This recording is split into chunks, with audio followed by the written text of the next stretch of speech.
Je vais vous citer quelques faits sur Diego Brosset, général Diego Brosset. Éloigné de la métropole et dans l'incapacité de pouvoir agir, Diego Brosset fait le choix d'écrire au général de Gaulle pour lui annoncer son ralliement le 27 juin 1940, faisant de lui un des premiers Français libres.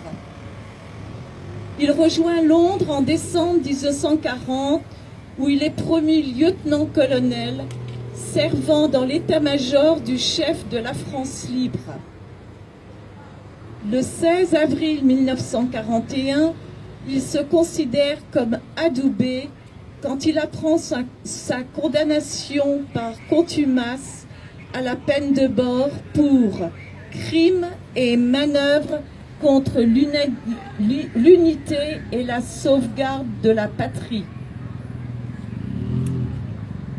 Servant tour à tour en Éthiopie ou au Levant, promu colonel en octobre 1941, il reçoit les étoiles de général de brigade en juin 1943. Puis 2 mois plus tard, le commandement de la première division libre. Il mènera de la Tunisie aux Vosges, en passant par l'Italie, la Provence et la vallée du Rhône.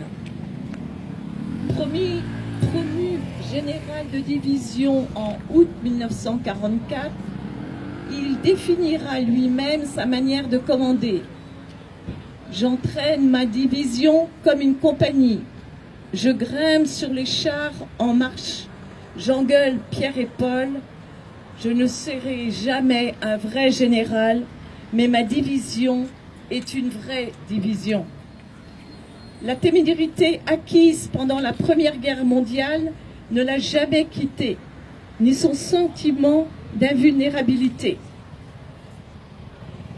Le 20 novembre 1944, vers 16h30, alors qu'il conduit sa Jeep à toute allure près du front, bravant le danger comme il en a pris l'habitude depuis 1917, il succombe dans un accident de voiture près de Champagney en Haute-Saône. Il sera déclaré mort pour la France. Il repose auprès de ses soldats. Ses dernières paroles avant l'accident furent « C'est merveilleux, merveilleux d'être jeune, de commander 15 000 hommes braves, merveilleux qu'il y ait sur terre des obus qui ne vous atteignent pas et des chrysanthèmes qui fleurissent. » Il fut, comme le disait Jacques Chirac, un penseur casqué ayant besoin du bruit des balles. Je souhaiterais aujourd'hui aussi rendre un hommage très particulier à Vincent Imbrogui, vétéran de la première DFL du RA, décédé en février de cette année, dans sa 99e année.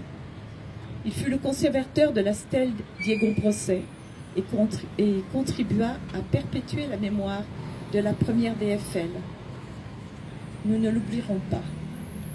En ce 75e anniversaire, la mémoire de nos héros, c'est la mémoire de notre liberté.